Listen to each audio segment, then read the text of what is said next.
제가 행복했던 순간들을 저는 이제 웃음 행복 힐링 강사다 보니까 매일매일이 행복해요. 그래서 행복했던 순간들을 그날 하루를 정리하면서 적어 내려가요. 그러면 순식간에 그냥 샥 행복 페이지가 완성이 돼요. 그래서 그것을 이제 책 쓸 분량이 모아지면 책을 내려고 이제 처음에는 그러지 않았죠. 그냥 일기처럼 썼죠. 근데 이제 어느 순간 이게 책으로 이렇게 짠 하고 변하더라고요.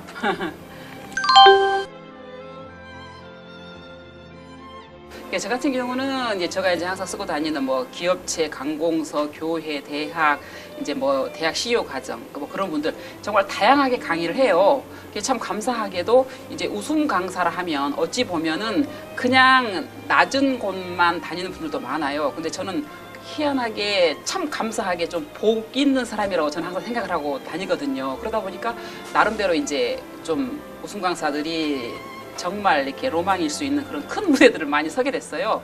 그러니까 뭐 예를 들어서 뭐 서산 시민 아카데미 이제 이런 식으로 이제 5, 600명 모여 있는 곳에 가서 이제 웃음을 전파하고 그다음에 이제 뭐 국가기록원 같은 곳 그러니까는 경직돼 있는 곳에 저 역할 행복과 웃음을 이제 담당할 수 있는 그런 역할을 이제 해 나가는 것에 있어서 정말 뿌듯함을 많이 느껴요. 특히나 이제 병원 강의 같은 경우 예를 들어서 이제 어떤 분이 강의를 시작하려고 아니라 시작을 했어요. 시작을 했는데 시작하자마자 눈을 딱 감는 거예요. 그래서 얘 남의 강의라서 눈을 감지? 그럼 차라리 어지를 말지? 강사가 어떤 얘기를 하나 이렇게 눈을 똑바로 떠도 시원찮을 판에 그래서 이제 그런 마음을 가지고 이제 강의를 시작하는데 이제 그분 같은 경우는 이제 시한부 인생 의 그런 보호자였어요. 그러다 보니까 마음이 편치 않으니까 이제 병원에서 방송으로 웃음 강의를 하니까 오세요. 이래서 정말 잠시나마 힐링을 하기 위해서 왔는데 마음이 별로 그렇게 찹찹하니 웃을 마음은 아니잖아요. 이제 그런데 어느 순간 지나다 보니까 그 눈을 감았던 분이 눈을 딱 떠서 얼굴빛이 처음에는 조금만 건드리면 눈물이 톡 나올 것 같은 그런 모습이었는데 시간이 지나다 보니까 자연스럽게 서롱빛을 띠면서 저와 함께 웃고 있더라고요. 그런 모습을 볼 때에 내가 정말 웃음 강사를 하기를 잘했구나. 어찌 보면 요즘에 지식 강사들 많잖아요. 다양한 지식들. 이제 그런 강사들도 많은데도 불구하고 웃음 강사는 어떻게 보면 좀 낮은 쪽이라고 말씀하시는 분도 계셔요. 그러면 저는 아니에요. 저는 당당하게 물론 지식 강의 필요하지만 웃음이야말로 억지로 웃어도 90% 효과가 있는데 그러한 부분을 만민에게 알려주는 게 이제 저의 의무이자 나름대로의 사명인 것 같아요. 그래서 뭐 병원이면 병원, 기업체면 기업체 이게 막 다양한 곳에 가서 그리고 이제 또 이제 웃음 치료사가 되기 위한 분들의 자격 과정을 임할 때마다 정말 저는 뿌듯하고 너무 감사하고 행복해요. 매일매일의 삶이.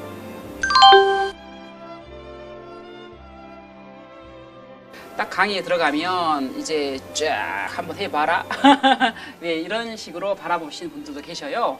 그런데 이제 저는 이제 말씀 그대로 웃음 강사이다 보니까 일반 강사들은 사실상 이게 분위기 푸는 그 부분이 쉽지 않아요. 근데 저는 웃음 강사라 보니 그게 저는 가장 쉽거든요. 그래서 이제 마음속으로 그러죠.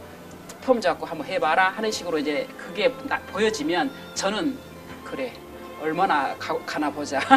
이 푸는 순간 나에게는 잠시다. 이런 마음을 가지고 당당하게 해 나가다 보면 뭐 자연스럽게 어느 순간 저와 이제 동화가 돼 있죠.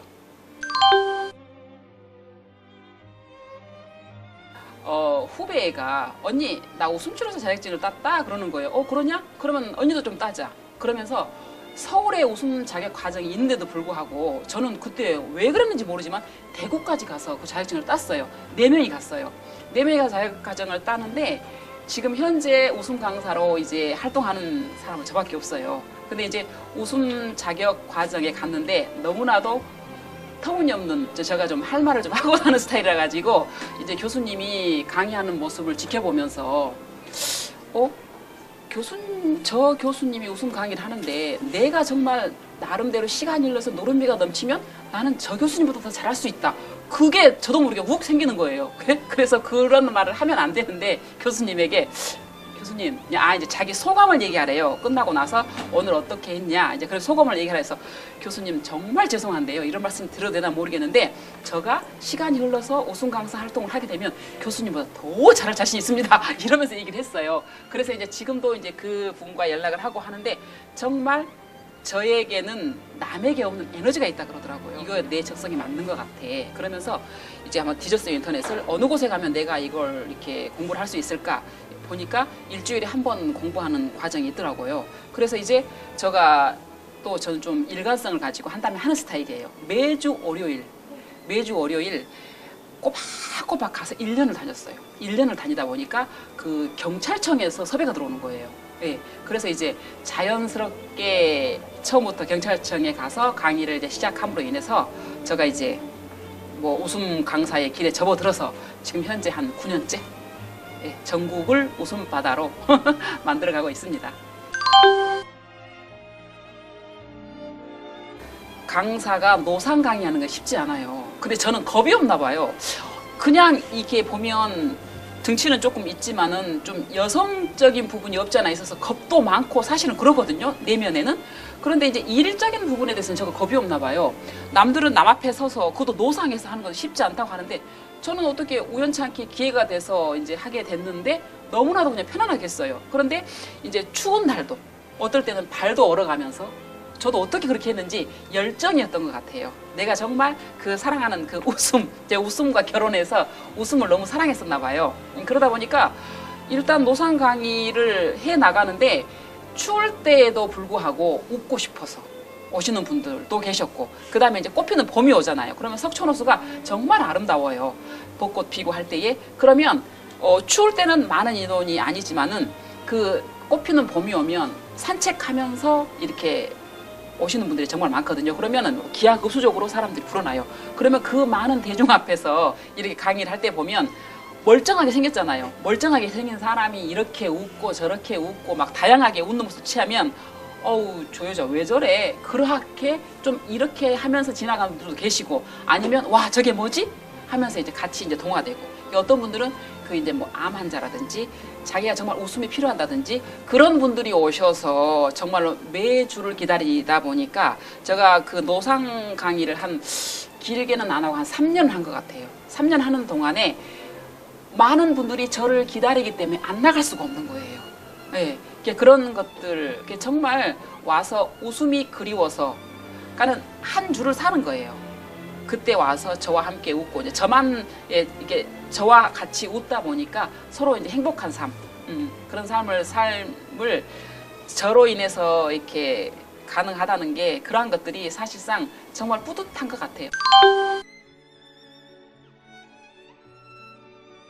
항상 책 부분 같은 경우도 그냥 물 흐르듯이 있는 그대로의 생활 속의 일기를 쓴 것처럼 강의도 마찬가지예요. 사실상 어떨 때는 약간의 좀 슬럼프도 있어서 내가 이제 그냥 강의를 접어야 되겠다 이런 생각도 할 때도 있어요. 그런데 또 어느 날 가서 지난번 같은 경우는 이제 박사님들 앞에서 강의를 했는데 그 분들이 어찌 보면 냉소적일 수 있는 분들인데 너무나도 웃음 강의를 좋아하면서 서로 하나가 돼서 같이 호흡하는 가운데 그들의 정말 이렇게 웅크릴 수 있는 그런 삶을 펴주는 일을 제가 하고 있더라고요. 이게 그런 곳에 강의를 한 번씩 다녀오면 아, 내가 정말 잘못된 생각을 하고 있구나. 내가 끝없이 내가 가진 나만의 웃음법을 정말로 온 국민을 비롯하여서 정말 세계까지 전파할 수 있는 그런 내가 돼야 되겠다. 이러한 다짐을 가지고 제가 웃음 강의에 임하는 그런 상황인 것 같아요.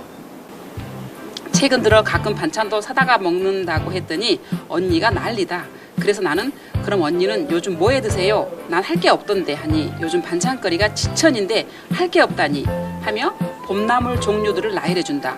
그 순간 가족에게 정말 미안한 생각에 뭉클. 퇴근 후 즉시 마트에 들려 찬거리를 사고 깻잎나물을 처음 사보았다.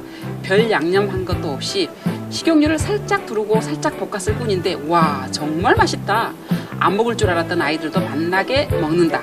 다시 한번 미안함에 가슴 뭉클. 다음날 또다시 마트에 들러 참나물을 사서 고추장 살짝 넣고 양념도 살짝 쿵, 거기에 참깨도 솔솔 뿌려 조물락 손맛 나게 만들어서 시식 흠이 맛난 거. 이렇게 쉽고 맛있는 걸 왜 바보처럼 내 손으로 할 생각을 안 했던 거지? 반성 또 반성했다.